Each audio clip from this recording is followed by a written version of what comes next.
धनबाद समाहरणालय स्थित पुलिस सभागार में आज आयोग आपके द्वार कार्यक्रम के तहत राष्ट्रीय महिला आयोग की सदस्य ममता कुमारी ने जन सुनवाई कर कई पुराने 6 नए मामलों की सुनवाई की।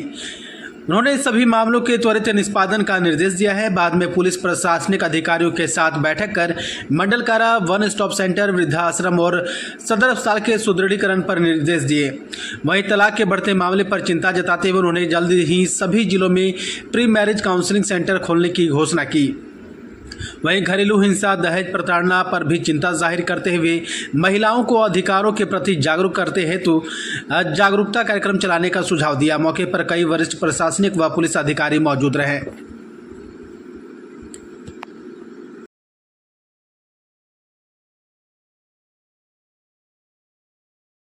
लोगों का आयोग में प्रोग्राम है, आयोग आपके द्वार।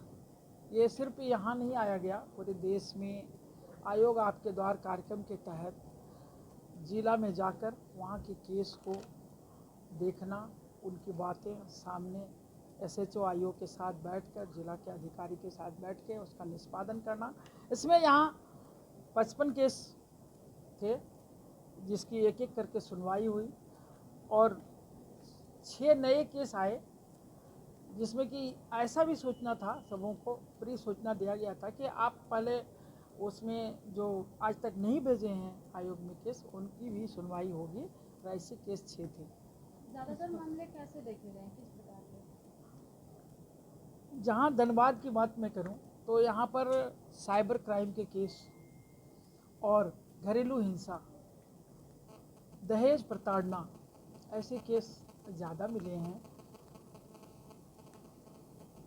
देखा गया कि कई ऐसे केसेस थे जिसमें थाना की लापरवाही भी देखने को मिली है। वैसे केसेस में क्या कुछ दिशा निर्देश दिए गए हैं आपको? जहां थाना की लापरवाही मिली है वहां पर उनको दिशा निर्देश किया गया, सख्त दिशा निर्देश दिया गया है और उसे टाइम बाउंड किया गया है कि आप टाइम बाउंड के अंदर उसका निष्पादन करके समाचार। जिला में 2 महिला थाना है, जो सुदूर इलाका जैसा मिर्सा हो गया, गलत इलाका हो गया, वहाँ पर भी स्थानीय थानों में जो भी शिकायत जाती है मामला मामला, उनको कहा जाता है कि आप महिला थाना में जाइए। इस समय तो कुछ शिकायत वगैरह मिला है क्या? देखिए, महिला थाना में जाना तो प्रायोरिटी है। जैसे वन स्टॉप सेंटर है, वन स्टॉप सेंटर में जाएंगे, महिला थाना में जाएंगे, काउंसलिंग होगा। बहुत बहुत ऐसे केसेस हैं जो काउंसलिंग से ही उसके कवर हो जाते हैं। उस केस वैसे केस में ज़्यादा अनावश्यक पड़ने से सॉल्यूशन तो नहीं है ना, उसकी सॉल्यूशन के रास्ते में कहीं समझौता से आपस में परामर्श करके वो सुलझ जाते हैं। इसलिए उसको पहले महिला थाना में जाना है, उनको सुविधा मिले, महिलाओं से बात करने में उनको आसानी हो, वो अपनी मन की बात जो घटनाएं हुई है वो खुल के बोल सकें। इसलिए महिला थाना तो हम लोगों की डिमांड थी और वो बनाया गया, उनकी सुविधा के लिए दिया गया। महिला डेस्क भी बना हुआ है थाना में। हाँ, उस समय में कुछ चर्चा हो कि वहाँ पे भी जाकर रिपोर्टिंग वगैरह करना है उसको। इसीलिए मैंने अभी एसपी साहब से भी बात की है कि उनकी लीगल जानकारी के लिए एक ट्रेनिंग प्रोग्राम करना है, उनको कानूनी सलाह के लिए भी रेगुलर ये काम हो। जिस भी केस में जो महिला अनजान है, उनके पास ज्ञान का अभाव है, उनको लीगल नॉलेज नहीं है, उसके लिए भी ट्रेनिंग की व्यवस्था के लिए भी आज भी मैं बात की हूँ और ये बहुत जल्द धनबाद में किया जाएगा। आने वाले दिनों में महिलाओं की काउंसलिंग को लेकर के कुछ कदम उठाए जाएंगे? अभी चर्चा कर रही थी कि प्री मैरिज काउंसलिंग सेंटर खोलनी है, जो हमारा महत्वाकांक्षी प्रोग्राम में हम लोगों ने ली है कि हर एक ज़िला में एक ऐसा सेंटर हो जहां की मैरिज से पहले दोनों का काउंसलिंग होगा लगातार और वो समझ पाएंगे। हम लोग जो वहां पर काउंसलर होंगे वो ट्रेंड करेंगे और उसके बाद वो आकर के यहाँ पर ट्रेनिंग देंगे कि जीवन क्या है, परिवार क्या है, समाज क्या है, कैसे जीवन चलता है।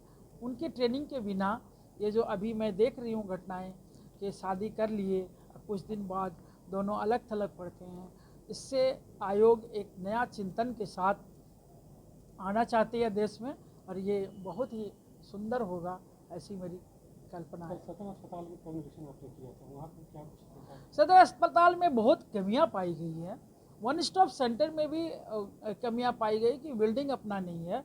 उन सारी चीज़ों का दिशा निर्देश दिया गया है और एक टाइम बाउंड में दिशा निर्देश की पूर्ति करने की बात कही गई है। उसके जो भी वहाँ पर जांच में मिले हैं वो प्रॉपर चैनल पर जाएगा। डॉक्टरों की कमी के कारण वहाँ गर्भवती महिलाओं को भी काफ़ी ज़्यादा परेशानी होती है, तो इसको लेकर के क्या कुछ कदम उठाए जाएंगे? देखिए, भारत सरकार इसके लिए लगातार कई ऐसी योजनाएं, जैसे कि उनको एम्बुलेंस की सुविधा हो, आशा दीदी उसका केयर करे, वो बालवाड़ी में जा कर के वो अपना केयर कर सकती हैं। मैं एक बात और भी कहना चाहूँगी कि मैं देखिए कि एक दो महिलाओं का पैर पूरा फूल जाता है, बच्चे होने के बाद वो बताई कि मेरा पैर फूला हुआ है, तो इसका मतलब है कि उनका प्रॉपर भोजन नहीं हो रहा है, कुपोषण के शिकार हैं। तो उसमें भी ध्यान देने की ज़रूरत है और वो ध्यान देने का दिशा निर्देश दिया गया है।